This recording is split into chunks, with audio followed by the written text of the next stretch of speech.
कच्चा चिट्ठा में आज बात जेट कमांडो की। युद्ध में पहली बार जेट कमांडो ने ऑपरेशन किया और इस हमले में टारगेट पूरी तरह तबाह हो गया। यह महायुद्ध का सबसे सनसनीखेज हमला बताया जा रहा है। ये इतने खतरनाक हैं कि एक कमांडो, जी हां, एक कमांडो 100 से भी ज्यादा दुश्मनों को मार गिराने की खूबत रखता है। ये सिर्फ एक कमांडो जिसका जिक्र यहां पर हम कर रहे हैं, सिर्फ एक कमांडो टीम ने पूरी बटालियन को मार गिराने का बड़ा दावा किया।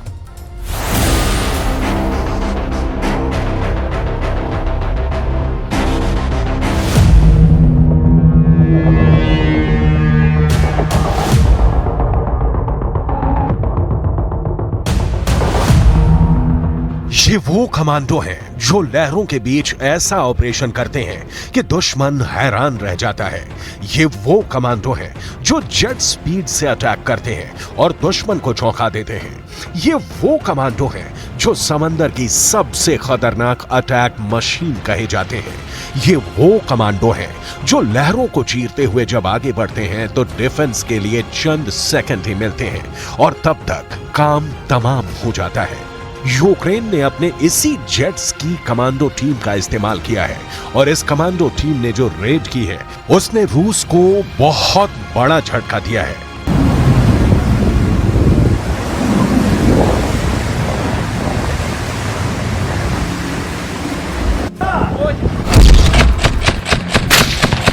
यूक्रेन के इस कमांडो टीम ने ऐसा ऑपरेशन किया जिसकी तारीफ ब्रिटेन की कमांडो फोर्स SAS ने की है। यूक्रेन के इस कमांडो टीम ने ऐसा ऑपरेशन किया कि अमेरिका के सील कमांडो भी हैरान हैं।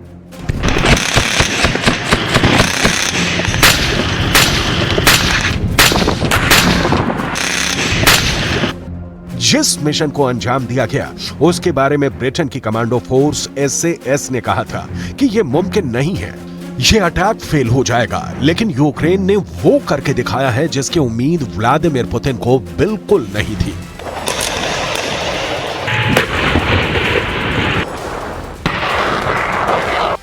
मिशन कौन सा था, कहां अंजाम दिया गया, जेट्स की कमांडो के कितने दस्ते थे और इस रेड में रूस को क्या नुकसान हुआ है, ये सब डिटेल में बताएंगे। लेकिन उससे पहले जानिए कि जेट्स की कमांडो क्या होता है।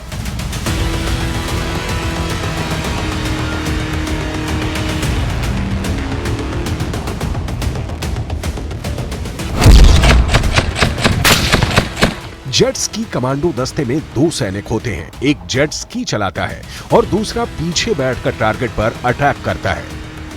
यानी ये दोनों कमांडो एक जेट्स की पर सवार होते हैं और दुश्मन के टारगेट को खत्म करते हैं। इसके लिए इनके पास लॉन्ग रेंज वाली राइफल भी हो सकती है, मशीन गन भी हो सकती है और रॉकेट लॉन्चर भी हो सकता है। दोनों ही कमांडो हथियारों से लैस होते हैं। इस दस्ते में कई जेट्स की हो सकती है जो एक साथ ऑपरेशन को अंजाम देते हैं। यूक्रेन की जेट्स की कमांडो टीम ने वो करके दिखाया है जिसका अंदाजा खुद ज़ेलेंस्की को भी नहीं था। इस कमांडो टीम ने एक बहुत ही खतरनाक प्लान बनाया जिसमें टारगेट पर क्राइमिया की एक लोकेशन रखी गई।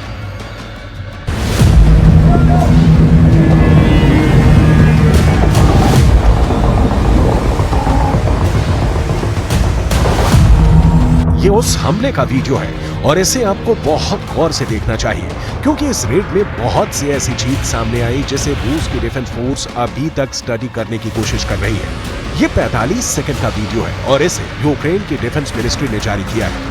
इस वीडियो में कई कमांडो जेट्स की पर सवार होकर क्राइमिया के तट पर पहुंचते हैं और वहां यूक्रेन का झंडा फहरा देते हैं। ऐसा 2014 के बाद पहली बार हुआ है जब यूक्रेन के सैनिकों ने क्राइमिया की जमीन पर कदम रखा। 2014 में रूस ने क्राइमिया को अपने में मिला लिया था।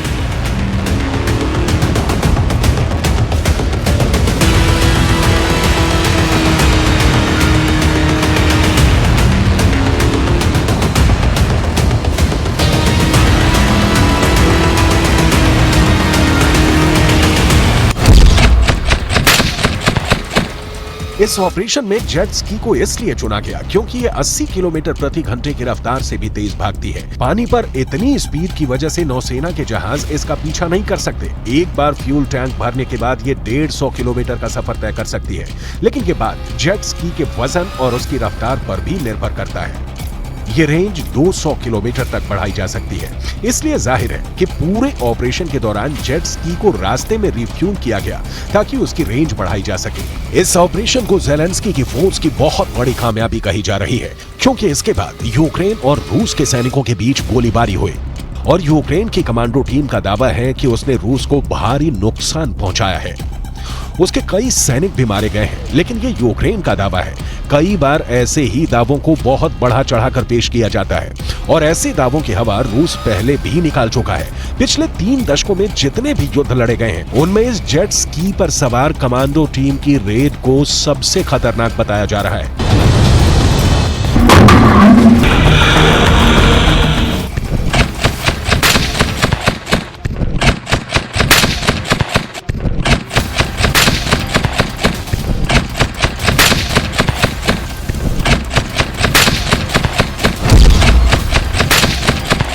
इस कमांडो रेड में 10 जेट स्की शामिल हुए, यानी हर जेट स्की पर 2 कमांडो। और इस तरह इस अटैक में 20 कमांडो शामिल हुए। काला सागर में इस ऑपरेशन को रात के अंधेरे में अंजाम दिया गया और इसके लिए दोनों तरफ यानी लॉन्च पैड से क्राइमिया और वापस यूक्रेन तक 430 किलोमीटर का सफर तय किया गया।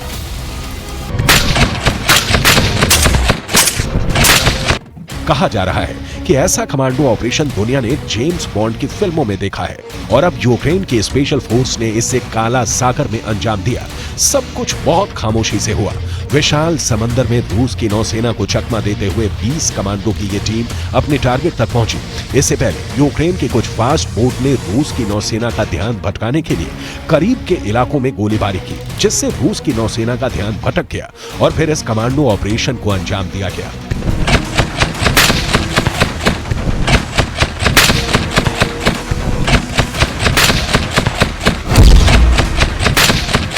इस ऑपरेशन में रूस के एक ठिकाने को टारगेट किया गया, जो रूस का एक इलेक्ट्रॉनिक वॉरफेयर सेंटर था। यह ऑपरेशन 30 मिनट तक चला। 30 मिनटों में क्या क्या हुआ, बहुत गौर से देखिएगा। यहां पर रूस के रेडार और बाकी उपकरणों को रिमोट के जरिए धमाके से उड़ा दिया गया। इस दौरान रूस की एक टीम ने यूक्रेन के कमांडो दस्ते को काउंटर किया, जिसके बाद जेट्स की कमांडो फोर्स ने अपने एंटी टैंक वेपन सिस्टम से गोले दागने शुरू कर दिए।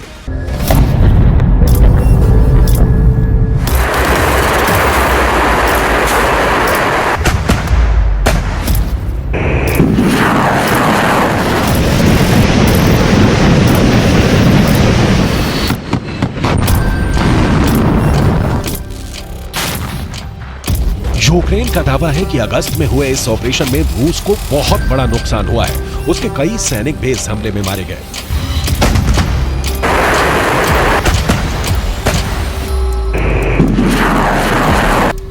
जबकि यूक्रेन के सभी कमांडो सही सलामत अपने बेस पर वापस पहुंच गए। यूक्रेन के इस कमांडो टीम का पीछा किया गया। रूस ने एयर पेट्रोल को जेट स्की का पीछा करने का ऑर्डर दिया, लेकिन करीब में मौजूद यूक्रेन के सपोर्ट शिप के पास स्टिंगर एयर डिफेंस सिस्टम थे और इस खतरे को देखते हुए रूस के विमान वापस लौट गए। रात में हुए जेट स्की ऑपरेशन के बाद यूक्रेन के ये कमांडो सुबह 5 बजे से पहले वापस अपने सबसे करीबी अड्डे पर पहुंच चुके थे। सिर्फ समंदर में ही नहीं, जमीन पर भी यूक्रेन बहुत छुपे हमले कर रहा है और इसकी बहुत बड़ी मिसाल बखमूत का एक स्नाइपर बन चुका है। यूक्रेन के स्नाइपर का खौफ बहुत ज्यादा है। रूस की आर्मी बखमूत में उन बचे खोचे इलाकों में जाने से डर रही है जहां ये स्नाइपर एक्टिव है।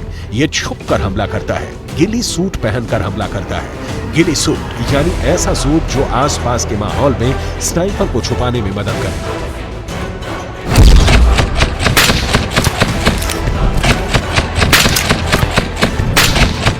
यूक्रेन का ये स्नाइपर 113 रशियन सैनिकों की जान ले चुका है। 113 बहुत बड़ा आंकड़ा है, इसलिए रूस की सेना की एक पूरी कंपनी इस अकेले स्नाइपर ने खत्म कर दी है। हालात ये है कि इस स्नाइपर को बखमूत का भूत कहा जा रहा है, जो कहां से गोली चलाता है, किसको निशाना बनाता है, किसी को नहीं मालूम। लेकिन इस अकेले स्नाइपर ने पूरे बखमूत में मौजूद रूस की फौज को दहशत में डाल दिया है।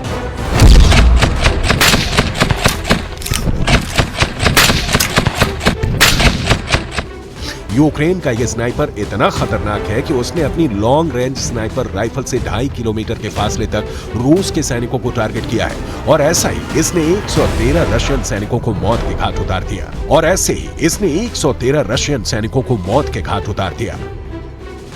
जब स्नाइपर फायर आता है यानी स्नाइपर गोली चलाता है तो वो गोली कहां से आएगी, गोली किससे टारगेट करेगी, इसके बारे में स्नाइपर के अलावा कोई नहीं जानता। एक स्नाइपर अक्सर 2 सैनिकों की टीम में काम करता है, एक टारगेट को तलाश करके उसे ट्रैप करता है। हालांकि स्नाइपर अकेले भी ऑपरेट करते हैं।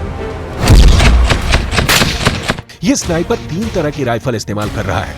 एक है अमेरिका की बनी बैरट M107 जो 4 किलोमीटर की रेंज तक हिट कर सकती है, जबकि दूसरी राइफल है यूक्रेन की ही बनी UAR-10, इसकी रेंज 1.5 किलोमीटर तक है। तीसरी राइफल है स्नाइपेक्स एलिगेटर, इसकी रेंज है 2 किलोमीटर।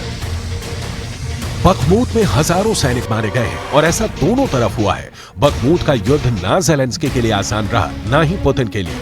वैगनर के लड़ाकों ने शुरुआत में जो कामयाबी हासिल की उसके बाद से रूस यहां कमांडिंग पोजीशन में है, लेकिन बखमूत का 10% इलाका अब भी ऐसा बचा हुआ है जहां युद्ध जारी है और यहीं पर इस स्नाइपर की वजह से रूस के लिए खतरा बना हुआ है। आखिर एक स्नाइपर की वजह से अपनी एक कंपनी फौज खो देना, ये रूस जैसे देश के लिए बहुत शर्मनाक कहा जाएगा।